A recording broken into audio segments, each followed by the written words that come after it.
बिस्मिल्लाहिर्रहमानिर्रहीम। अस्सलामु अलैकुम।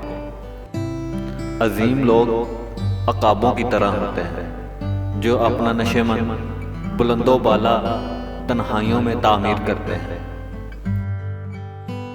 वो लोग बहुत थोड़े हैं जो अपनी आंखों से देखते और अपने दिल से महसूस करते हैं।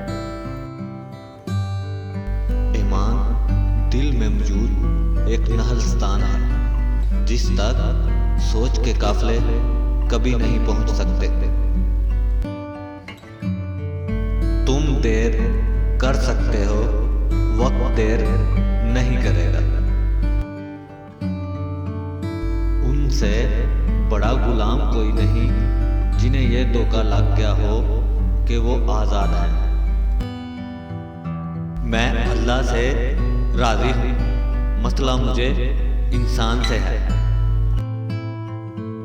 जब बाप बेटे को देता है तो दोनों हंसते हैं, जब बेटा बाप को देता है तो दोनों रोते हैं।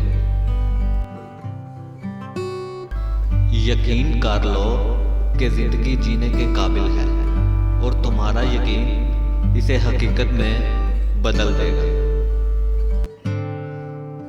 जिस काम की इब्तिदा अच्छी हुई वो आधा हो गया।